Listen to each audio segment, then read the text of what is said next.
సమావేశం జరగబోతోంది సార్. ఇప్పటికే సీఎంగా బాధ్యతలు స్వీకరించిన టైంలో హామీ ఇచ్చినట్టుగానే ల్యాండ్ టైటిలింగ్ రద్దు, మెగా డిఎస్సి, పింఛను మొత్తం 4,000కు పెంపు, అన్నా క్యాంటీన్ల పునరుద్ధరణ, ఈ నైపుణ్య గణన వీటికి సంబంధించి సంతకాలు చేశారు. ఇవాల్టి మంత్రివర్గ సమావేశంలో వీటిపై ఆమోదం తీసుకునే అవకాశం కనిపిస్తోంది.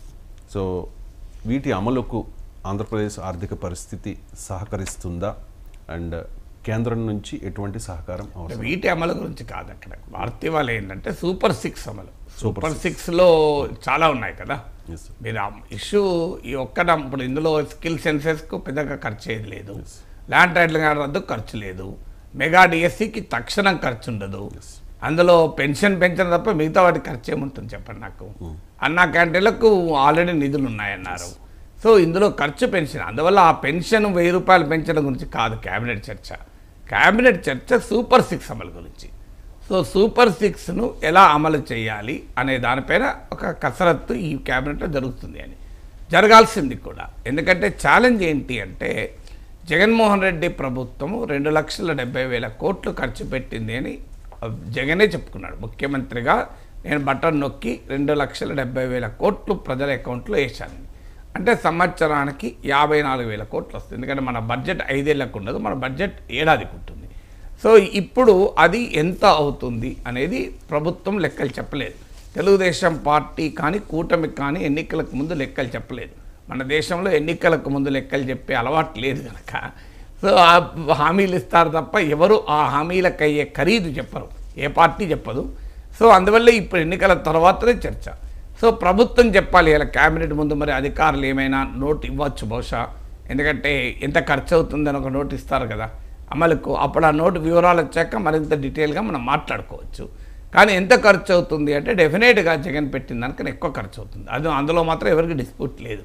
ఎందుకు డిస్ప్యూట్ లేదు అంటే ప్రతి హామీ కూడా మీరు కనుక సూపర్ 6 గమనిస్తే తెలుగుదేశం, జనసేన, బీజేపీ కలిపి ప్రజలకు ఇచ్చిన మేనిఫెస్టో, మరి బీజేపీలో ఒప్పుకుంటారో లేదో తెలియదు, మాకు సంబంధం లేదంటారేమో, కానీ కూటమి ఇచ్చిన మేనిఫెస్టోలో ప్రతిదానికి రివైజ్ అండ్ ఎన్లార్జ్ ఎడిషన్ ఇచ్చారు. అందుకే ప్రజలు జగన్ 2,70,000 కోట్లు ఇచ్చినా నేను జగన్మోహన్ రెడ్డి మాకు ఇంకెక్కువ ఇస్తానంటాను, 5 లక్షల కోట్లు ఇస్తానంటున్నాడు కదా, నీకెందుకు ఓటేయాలని చెప్పి చంద్రబాబు నాయుడు కోటేశారు. అందువల్ల చాలామంది క్వశ్చన్ అడుగుతారు, సంక్షేమానికి ఓటు పడలేదా? ఓటు పడింది అయ్యా సంక్షేమానికి, కానీ సంక్షేమం అంతకన్నా ఎక్కువ ఇస్తామన్నప్పుడు ఇప్పుడు మీరు ఒక చాక్లెట్ ఇస్తానంటే ఒక పాప మీ దగ్గరికి వస్తుంది, ఇంకోతో 2 చాక్లెట్లు ఇస్తాను అనుకున్నాడు, పోతుంది కదా పాప కదా. సో ప్రజలు కూడా చిన్న పాప లాంటి వాళ్ళు. సో అందువల్ల చంద్రబాబు నాయుడు ఇచ్చిన హామీ ఇప్పుడు 3,000 పెన్షన్ 4,000 అన్నాడు, వాలంటీర్ల జీతం 5,000 కాదు 10,000 అన్నారు. మీరు పిల్లలు చదువుకునే పిల్లలు జగన్ ఒక్కరికి ఇస్తే మీరు 2కి ఇస్తామన్నారు. రైతు భరోసా కింద పెంచి 20,000 ఇస్తామన్నారు. సో ఇలా ప్రతి ఒక్కటి పెంపకమే ఉంది, మీరు ఏది తగ్గించలేదు. అదనంగా ఉచితంగా మహిళలకు ప్రజా రవాణా అన్నారు. అలాగే 20 లక్షల ఉద్యోగాల కల్పన అన్నారు. ఉద్యోగాలు కల్పించినప్పుడు ఆటోమేటిక్గా అది ప్రభుత్వంలో కొన్ని కల్పించబడతాయి కనుక వాటి ఖర్చు ఉంటుంది. లేదు ప్రైవేట్ రంగంలో కల్పించాలన్నా వాటికి అవసరమైన మౌలిక వసతులు ప్రభుత్వమే కల్పించాలి. అందువల్ల ఈ సూపర్ 6 ఎంత అవుతుందంటే నేను గతంలో కూడా చెప్పాను.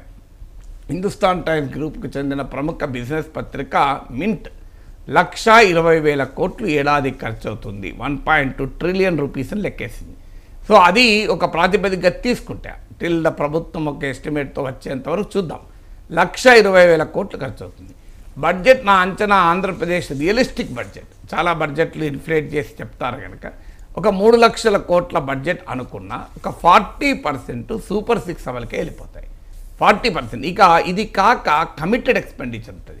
కమిటెడ్ ఎక్స్పెండిచర్ అంటే ప్రతి ఏడాదిలో రాష్ట్ర ప్రభుత్వం తప్పనిసరిగా చేయాల్సిన వ్యయం.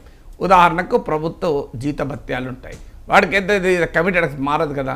డెట్ సర్వీసింగ్ బర్డెన్ అంటారు, అంటే అప్పులు వాటిపైన కట్టేటువంటి కిస్తీ. ఎందుకంటే ఇవాళ అప్పు మనకు 33 బిజినెస్ స్టాండర్డ్ పత్రిక ఇచ్చినటువంటి లెక్క చెప్తున్నాను. ఇవన్నీ in very respectable, nonpartisan, ఏ పార్టీకి సంబంధం లేని డైలీస్ కనుక వాటిని కోట్ చేసుకుంటున్నాను.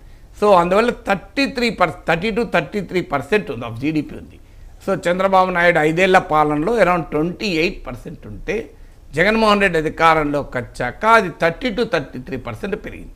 వాస్తవంగా జగన్మోహన్ రెడ్డి అప్పు చేసి ఖర్చు చేశాడు. నేను ఒక వీడియోలో కూడా చెప్పాను, అప్పు చేసి ఖర్చు చేశాడు, వాస్తవం అది. ఎందుకంటే చంద్రబాబు నాయుడు అరౌండ్ 28% ఎవరేజ్న జీడిపి పైన డెట్ చేస్తే చంద్రబాబు నాయుడు హయాంలో, జగన్మోహన్ రెడ్డి హయాంకి వచ్చే వరకు చివరి ఏడాదికి వచ్చే వరకు 30 to 33% ఆఫ్ జీడిపి అప్పయింది. సో ఇది 5% నియర్లీ పెరిగింది జీడిపిలో భాగంగా చూస్తే. పోనీ దీనికి తగ్గట్టు క్యాపిటల్ ఎక్స్పెండిచర్ పెరిగిందా అంటే as a percentage of total expenditure పెరగలే. తెలివిగా జగన్మోహన్ రెడ్డి తన ప్రజెంటేషన్లో కూడా అబ్సల్యూట్ నెంబర్స్ ఇచ్చారు. అబ్సల్యూట్ నెంబర్స్ ఇచ్చి చూడండి, చంద్రబాబు నాయుడు టైం కన్నా నా టైంలోనే క్యాపిటల్ ఎక్స్పెండిచర్ అంటే మూలధన వ్యయము, income generating expenditure, development expenditure పెరిగిందని లెక్కలు చెప్పాడు. కానీ రియాలిటీ కాదు అది. ఎందుకంటే part of the total expenditure చూడాలి. ఇప్పుడు ₹1,00,000 ఉన్నప్పుడు పిల్లల చదువు పైన 10,000 ఖర్చు పెడితే, 2 లక్షలు ఉన్నప్పుడు కూడా నేను 10,000 ఖర్చు పెట్టినట్టు అది ఎక్కువ కాదు, 12,000 ఖర్చు పెట్టినట్టు ఎక్కువ కాదు, అది తక్కువ అవుతుంది. 20,000 ఖర్చు పెట్టాలి ల్యాంగ్ అయితే. ఎందుకంటే పిల్లల చదువు అంత కీలకం కనుక నీ ఆదాయం పెరుగుతున్న కొద్దీ పిల్లలకు మెరుగైన చదువు ఇవ్వాలి. అందువల్ల క్యాపిటల్ ఎక్స్పెండిచర్ తగ్గింది, రియాలిటీని. అందువల్ల దీన్ని సరిచేయాలన్నప్పుడు ఇక అదనంగా అప్పు చేసే పరిస్థితి చంద్రబాబు నాయుడుకి ఎంత వెసులుబాటు ఉంటుంది. ఎందుకంటే జగన్మోహన్ రెడ్డి అప్పులు చేసి నాశనం చేశాడని ఆరోపించారు కనుక, ఆల్రెడీ 33% ఆఫ్ జీడిపిగా చేరుకున్నది కనుక ఇక అప్పులు చేసే దానికి ఉండే స్కోప్ చాలా తక్కువ ఉంటుంది. ఖర్చులు మాత్రం ఇప్పుడు నేను చెప్పినట్టు 1.2 lakh crore సూపర్ 6 అమలు ఉంటుంది. ఇది కాక చంద్రబాబు నాయుడుకు ఉండే అదనపు ఖర్చు ఏంటంటే అమరావతి. ఇది ఆల్రెడీ ప్రభుత్వం, రాష్ట్ర ప్రభుత్వమే 1,00,000 కోట్లు అవుతుంది అని అంచనా వేశారు. అఫ్కోర్స్ ఈ 1,00,000 కోట్లు వెంటనే అవసరం ఉండదు, దశల వారీగా అవసరం ఉంటుంది, కొంత జనరేట్ చేస్తుంది అంటున్నారు. బట్ ఏదైనా ఒక 10,000 కోట్లైనా ఏడాదికి అమరావతి పైన ఖర్చు పెట్టక తప్పదు. నేను చాలా తక్కువ ఎస్టిమేషన్ చెప్తున్నా, వాస్తవంగా 20,000 కోట్లన ఖర్చు అవుతుంది. ఎందుకంటే నారాయణ మున్సిపల్ శాఖ మంత్రి పేరు 2.5 ఏళ్లలో అమరావతిని పూర్తి చేస్తామని. సో 2.5 ఏళ్ళు అమరావతి పూర్తి చేయాలంటే ఏడాదికి ఒక 20,000 కోట్లు ఖర్చు పెట్టాలి. అంటే 1,20,000 ప్లస్ 20,000 1,40,000 కోట్లు ఈ ఖర్చు కాక కమిటెడ్ ఎక్స్పెండిచర్ కూడా పోగా అప్పుల పైన కిస్తీలు, జీతాలు, అనివార్యంగా మెయింటెనెన్స్ ఖర్చులు ఇవన్నీ ఉంటాయి. ఇవన్నీ పోగా మరి ఏం మిగులుతుంది డెవలప్మెంట్కు? ఎందుకంటే ఈ ప్రభుత్వం ఇచ్చిన హామీ ఏంటి? మేము సంక్షేమంపైనే దృష్టి పెట్టము, సంక్షేమంతో పాటు అభివృద్ధి చేస్తామని. మరి నిధులు ఎక్కడి నుంచి వస్తాయని అనుకున్నప్పుడు ఇంక ఇది కాక మీకు వాలంటీర్లకు 10,000 చేయాలి, కంట్రిబ్యూటరీ పెన్షన్ స్కీమ్ రద్దు చేసి ఓల్డ్ పెన్షన్ స్కీమ్కి వెళ్ళాలి. సో ఈ ఎక్స్పెండిచర్ కమిట్మెంట్స్ కూడా చాలా ఉంటాయి కదా. సో ఇవన్నీ రోడ్లు మరమ్మతులు చేయాలి. ఎందుకంటే వైసీపీని తిట్టింది ప్రతిపక్షాలు దీనిపైన, ప్రజలు కూడా భావించింది దానిపైన కదా. అందువల్ల రోడ్ల మరమ్మతులు, డ్రైనేజ్ పనులకు వీటన్నిటికీ ఖర్చులు పెట్టాలి, కాలువల పొడికలు తీయాలి, ఇవన్నీ చేయాలి. సో ఇరిగేషన్ ప్రాజెక్టులకు తక్షణ రిజల్ట్ వచ్చేటువంటి ప్రాజెక్టులను పూర్తి చేస్తాం. దానికి కూడా నాకు కరెక్ట్ గుర్తులేదు, 50,000 కోట్లు 60,000 కోట్లు ఖర్చు అవుతున్నారు. సో ఇవన్నీ కలిపితే నీకు బడ్జెట్లో అదనంగా డెవలప్మెంట్ ఎక్స్పెండిచర్కి ఎంత ఉంటుందో తెలియదు. ఎందుకంటే ఆదాయమేమో కొత్తగా పెరగటానికి స్కోప్ లేదు. ఎందుకు లేదు అంటే పెట్రోల్, డీజిల్ ఇప్పుడు జిఎస్టీ పరిధిలోకి తీసుకురావాలని అంటున్నారు. గతంలో జగన్ ప్రభుత్వం అడ్డగోలుగా పెట్రోల్, డీజిల్ పైన పన్ను వసూలు చేసింది చంద్రబాబు నాయుడు విమర్శించారు. ఇప్పుడు దానిపైన కర్ణాటక లాగా పెంచితే ఖచ్చితంగా ప్రశ్నలు వస్తాయి. కర్ణాటకలో ఇదివరకు తక్కువ ఉంది కనుక ఇప్పుడు పెంచినా ఏపీ అంత లేదు, కానీ ఏపీలో ఆల్రెడీ హైయెస్ట్గా ఉంది. అందువల్ల పెంచడానికి స్కోప్ లేదు. చెత్త పన్ను ఆల్రెడీ రద్దు చేశారు, అదనంగా పన్నులు వేస్తే ప్రజలు అంగీకరించరు. ఇది కాకుండా మీకు మద్యం ధర కూడా, అది కూడా ఇంపార్టెంట్. రాష్ట్ర ప్రభుత్వానికి భారీగా ఆదాయం వచ్చేది మద్యం. ఆ మద్యం పైన చంద్రబాబు నాయుడు ప్రామిస్ ఉంది, నాణ్యమైన మద్యాన్ని చౌక ధరకి ఇస్తానని. సో అందువల్ల ఇప్పుడు మద్యం ధరలు కూడా, అది కూడా ఒక కారణం. అది ఓడిపోవడానికి కాసు మహేష్ వాళ్ళ పేపర్లో కూడా చూసాం, వైసీపీ మాజీ ఎమ్మెల్యే, మేము ఓడిపోవడానికి మద్యం కూడా ఒక కారణం అని. గెలవడానికి చంద్రబాబు నాయుడు మద్యం కూడా కారణం. ఎందుకంటే ప్రతి నియోజకవర్గంలో 5,000 మంది అని ఉండరా, 10,000 మంది ఉండరా మద్యం తాగేవారు. సో మాకు మద్యం ధర తగ్గుతుంది అంటున్నాడు చంద్రబాబు నాయుడు, క్వాలిటీ మద్యం ఇస్తామంటున్నాడు. అందువల్ల వాళ్ళు ఓట్లు వేస్తారా వేరా? అందువల్ల మందుబాబుల ఓట్లు కూడా ఈ కూటమి విజయానికి చాలా కీలకం. సో అందువల్ల అప్పుడు దాని రేటు తగ్గించాలి. ఇవన్నీ అయినప్పుడు ఎలా సాధ్యమవుతుంది? దీనికి చంద్రబాబు నాయుడు చెప్పిన సూత్రం ఏంటంటే సంపద సృష్టిస్తాను, నాకు అనుభవం ఉంది, ఆంధ్రప్రదేశ్ హైదరాబాద్లో సృష్టించాను. Yes, we accept it. So సంపద సృష్టి వెంటనే బటన్ నొక్కితే రాదు, డబ్బులు ఖర్చు చేయడమో బటన్ నొక్కితే వస్తుంది. ఇప్పుడు 4,000 రూపాయలు ప్రతి ఒక్కరికి పెన్షన్ చంద్రబాబు నాయుడు బటన్ నొక్కుడే, వేరేదేం లేదు. కానీ సంపద బటన్ నొక్కితే సృష్టించబడదు. అందువల్ల ప్రజల ముందు జగన్మోహన్ రెడ్డి ప్రభుత్వం ఏం చేసింది 5 ఏళ్ళు అనేది పెడతారు. ఎట్లా నేను అడగాల్సిన అవసరం లేదు. ఇప్పుడు శ్వేతపత్రాలు ఇస్తా ఉన్నారు. మనం అడగాల్సింది ఏంటంటే చంద్రబాబు నాయుడు గారు ఏం చేయబోతున్నారు, ఆయన దార్శనికత చూడాలని కుతూహలం నాకు కూడా ఉంది.